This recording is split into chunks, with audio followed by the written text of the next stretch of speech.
Support और resistance trading की दुनिया में शायद ये सबसे पहली चीज है जो हम सीखते हैं। लेकिन मजे की बात यह है कि सबसे ज्यादा गलतियां भी यहीं होती हैं। कभी सोचा है कि एक परफेक्ट दिखने वाले लेवल पर ट्रेड लेने के ठीक बाद मार्केट अचानक पलट क्यों जाता है? आज हम इसी पहेली को सुलझाएंगे और चार्ट्स को एक बिल्कुल नए और ज्यादा स्मार्ट तरीके से देखना सीखेंगे। तो प्रॉब्लम की जड़ क्या है? वो है चार्ट पर खींची गई एक पतली सी लाइन। देखने में कितनी सटीक लगती है ना? पर असल में यही सटीकता एक धोखा है। जैसा कि यहां कहा गया है, एक लाइन और एक जोन में शायद ज्यादा फर्क न लगे, पर यकीन मानिए इसी छोटी सी बात में छुपा है ज्यादातर ट्रेडर्स का सबसे बड़ा सिरदर्द। और इस सिरदर्द का एक बड़ा ही मशहूर नाम है फेकआउट। ये वो लम्हा होता है जब लगता है कि बस जैकपॉट लग गया, कीमत एक जरूरी लेवल को तोड़ती है, हम ट्रेड में कूद पड़ते हैं और फिर धड़ाम, मार्केट घूम जाता है और हमारा स्टॉप लॉस हिट हो जाता है। दिल तो टूटता ही है, साथ में कॉन्फिडेंस की भी धज्जियां उड़ जाती हैं। तो सवाल यह है कि इस जाल से बचें हैं तो बचें कैसे? जवाब पता है, बहुत ही सिंपल है लेकिन बहुत पावरफुल। हमें बस अपना नजरिया बदलना है। इन पतली लाइनों से ध्यान हटाकर एक बिल्कुल नए तरीके से सोचना शुरू करना है। हमें जोन्स के बारे में सोचना है। अब देखिए फर्क कितना साफ है। एक लाइन ये मानकर चलती है कि मार्केट किसी एक जादुई नंबर पर आकर रुकेगा, लेकिन असलियत में मार्केट ऐसे काम नहीं करता। मार्केट में हमेशा थोड़ा बहुत शोर होता है, छोटी मोटी ऊपर नीचे की हरकतें।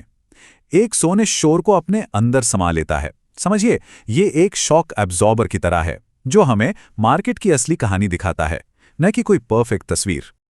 चलिए एक असली उदाहरण देखते हैं। ये देखिए, यहां हमने एक ट्रेडिशनल रेजिस्टेंस लाइन खींच दी। देखिए कीमत कैसे इसके आर पार नाच रही है, कभी ऊपर कभी नीचे। और ये रहा वो खतरनाक लम्हा, एक क्लासिक फेकआउट जहां कीमत लाइन को तोड़कर ट्रेडर्स को फंसा लेती है। इसे देखकर ट्रेड करने का फैसला लेना कितना मुश्किल और कंफ्यूजिंग लगता है ना? और अब जादू देखिए, ये रहा वही चार्ट, लेकिन इस बार हमने लाइन की जगह एक जोन बनाया है। और बस जैसे जादू हो गया हो, सारी कंफ्यूजन गायब।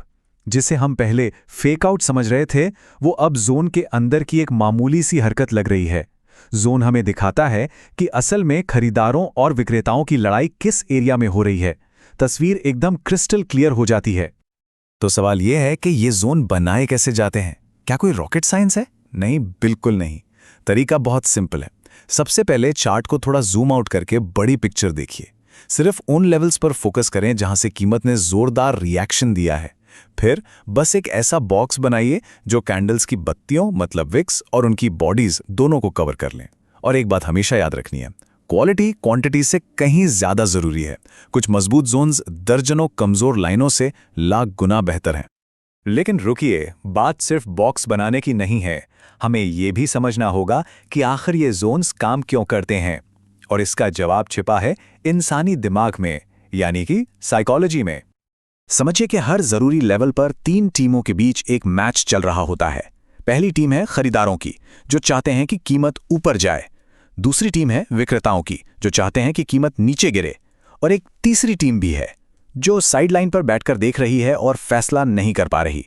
इन्हीं तीनों की कश्मकश से ये सपोर्ट और रेजिस्टेंस के जोन बनते हैं। और यहीं से कहानी और भी मजेदार हो जाती है। जब कोई जोन मजबूती से टूट जाता है तो वो अक्सर अपनी भूमिका बदल लेता है। जो पहले फर्श था वो अब छत बन जाता है, और जो छत थी वो फर्श। टेक्निकल एनालिसिस में इसे रोल रिवर्सल या रोल फ्लिप कहते हैं, और ये एक बहुत ही पावरफुल कॉन्सेप्ट है। जरा इसके पीछे की साइकोलॉजी को समझिए। सोचिए उन लोगों के बारे में जिन्होंने सपोर्ट पर खरीदा था, अब वो फंस गए हैं। जैसे ही कीमत वापस उनके खरीदने के दाम पर आती है, वो क्या करेंगे? जाहिर है वो फटाफट बेचकर निकलेंगे, ये सोचकर कि चलो नुकसान तो नहीं हुआ। और बस यही जो बिकवाली का प्रेशर आता है ना, वो पुराने फर्श को एक नई मजबूत छत बना देता है। ये पूरा खेल इंसानी जज्बातों का है, पछतावा और राहत। ठीक है, जोन बनाना आ गया, उसके पीछे की साइकोलॉजी भी समझ ली। अब सबसे बड़ा सवाल, कैसे पता चलेगा कि कोई जोन टिकेगा या टूटेगा? मार्केट हमें इशारे देता है, हमें बस उन्हें पढ़ना सीखना है। यहां 2 बहुत जरूरी पैटर्न हैं। पहला, कल्पना कीजिए कि रेजिस्टेंस एक मजबूत दरवाजा है। अगर कीमत बार बार उस दरवाजे पर जोर से टकराए और हर बार थोड़ा कम पीछे हटे, तो इसका क्या मतलब है?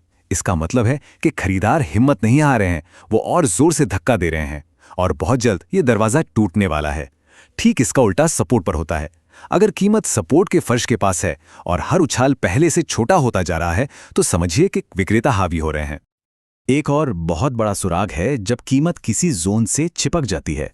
सोचिए, अगर कीमत रेजिस्टेंस की छत से टकराकर तुरंत नीचे गिरने के बजाय वहीं आसपास मंडराने लगे, तो ये खतरे की घंटी है विक्रेताओं के लिए।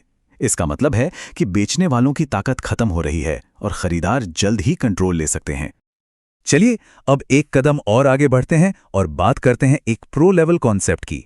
इसे कहते हैं कॉन्फ्लुएंस। सबसे अच्छे और भरोसेमंद ट्रेडिंग सेटअप वहीं मिलते हैं जहां कॉन्फ्लुएंस होता है। कॉन्फ्लुएंस का सीधा सा मतलब है संगम। जैसे नदियों का संगम होता है ना, जहां कई धाराएं एक जगह मिलती हैं। ट्रेडिंग में भी ठीक वैसा ही होता है।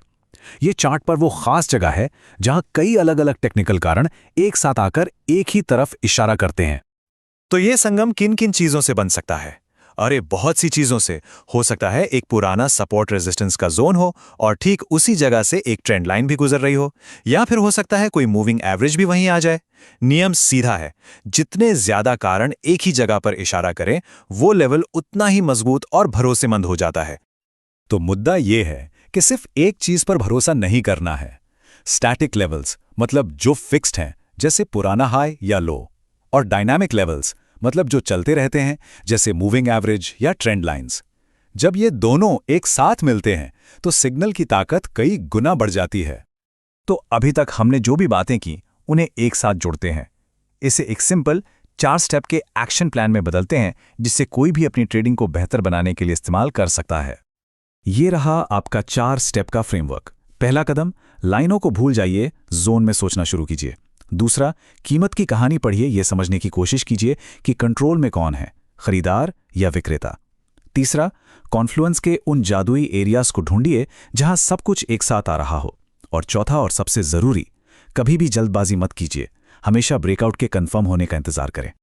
तो अगली बार जब कोई चार्ट सामने आए तो एक पल रुककर खुद से पूछिएगा, क्या सिर्फ लकीरें खींची जा रही हैं या मार्केट की असली कहानी को पढ़ने की कोशिश हो रही है? वो कहानी जो इंसानी जज्बातों और साइकोलॉजी से चलती है। यकीन मानिए, ये एक छोटा सा नजरिया बदलने वाला सवाल आपके ट्रेडिंग करने के तरीके को हमेशा के लिए बदल सकता है।